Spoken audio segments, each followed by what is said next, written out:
دوسروں کے عیب نہ دیکھو. حکومت کی وجہ سے فساد آ گیا، شرابیوں کی وجہ سے فساد آ گیا، اور زانیوں کی وجہ سے یہ ہو گیا، اور سود خوروں کی وجہ سے یہ ہو گیا. یہ خود بذات خود کبیرہ گناہ ہے. اپنے گریبان کھولو، اندر دیکھو، اندر کے اندھیرے دیکھ کر ہر بھائی توبہ کرے، اندر کی کمیاں دیکھ کر ہر بھائی توبہ کرے. اپنے آپ کو بے عیب سمجھنے والا بڑے خطرے میں ہے، بڑی ہلاکت میں ہے. اپنے آپ کو نیک سمجھنے والا بڑی ہلاکت میں ہے، بڑے خطرے میں ہے. نیکی کا تکبر انسان کو اس طرح ذلیل کر دیتا ہے کہ گناہوں کی سیاہی سے لوگ اتنے ذلیل نہیں ہوتے اللہ کے دربار میں جتنا نیکی کے تکبر سے لوگ اللہ کے دربار میں ذلیل ہو جائیں گے. میرے بھائیو، اس وقت اوروں پہ تنقید کا وقت نہیں ہے. جو اتنی رحمتوں کا مہینہ، اتنا تو ہمارے گناہ اوپر پہنچے، اتنا تو ہماری نافرمانیاں اوپر پہنچی کہ جو رحمت کا عشرہ تھا اس میں زمین ہلنے لگی، کپ کپانے لگی، زیر و زبر ہونے لگی.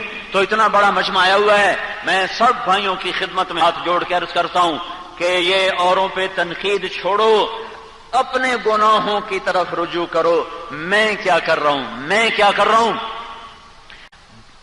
جہنم سے خلاصی کا عشرہ چل رہا ہے، جہنم سے خلاصی کا عشرہ چل رہا ہے. 4 آدمیوں کی اس میں بھی بخشش نہیں ہوگی، جس میں اللہ تعالیٰ روزانہ 10 لاکھ آدمی جہنم سے آزاد کر رہا ہے. شب قدر میں اللہ تعالیٰ معافی کا عام اعلان کر دیتا ہے. 4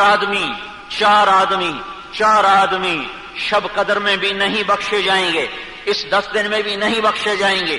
عید کی رات بھی بخشش نہ ہوگی، جمعۃ الوداع میں بھی بخشش نہ ہوگی. کون 4 آدمی؟ شراب پینے والا، کوئی بخشش نہیں جب تک توبہ نہ کرے. دوسرا کون ہے؟ ماں باپ کا نافرمان، ماں باپ کو ذلیل کرنے والا، رسوا کرنے والا، کوئی بخشش نہیں جب تک توبہ نہ کرے. تیسرا کون ہے؟ بھائی سے لڑنے والا، بہن سے لڑنے والا، خالہ سے لڑنے والا، پھوپھی سے لڑنے والا، چاچے سے لڑنے والا، خون کے رشتوں کو ذلیل کرنے والا، خونی رشتوں کو ہتک کرنے والا، خونی ناتوں کو توڑنے والا.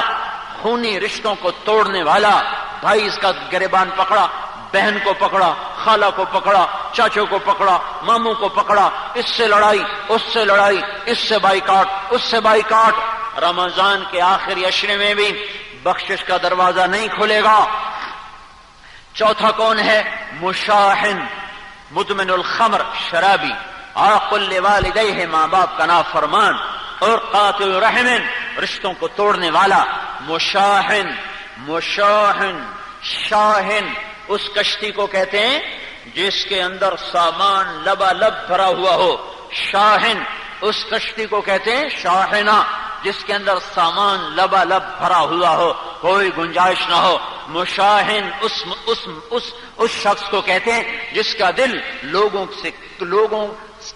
کے بغض اور نفرت اور کینے سے اتنا بھر جائے کہ اس کے اندر کوئی چیز جا نہ سکے. اس کو کہتے ہیں مشاہن. اوروں سے کینہ رکھنے والا، بغض رکھنے والا، نفرت رکھنے والا. یہ اتنا عام جرم ہے، اتنا زیادہ جرم ہے. شراب پینے والے بھی بہت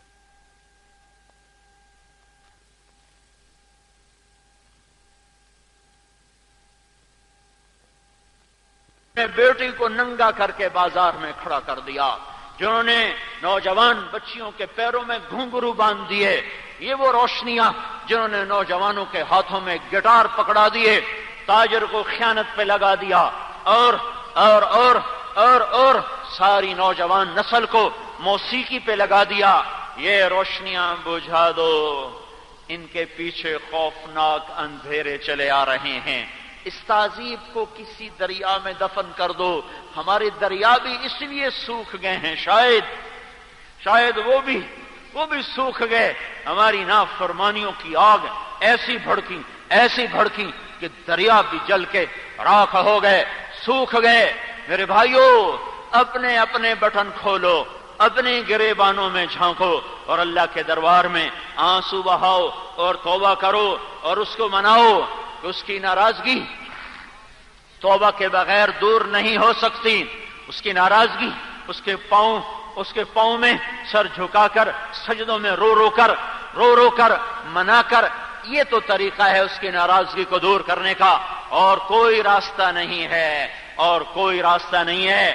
مجھے اس سے زیادہ خوف یہ ہے کسی اور جگہ سے زمین نہ ہل پڑے، کسی اور جگہ ہوا نہ پاگل ہو پڑے، کسی اور جگہ پانی نہ بے لگام ہو جائے، چونکہ کوئی توبہ کے آثار نہیں ہیں. اے ہے اب بھی افطاریوں میں حلوہ پوڑی پک رہا ہے. ارے تمہارا دل کہاں چلا گیا ہے؟ افطاریوں میں حلوے پوڑیاں پک رہے ہیں،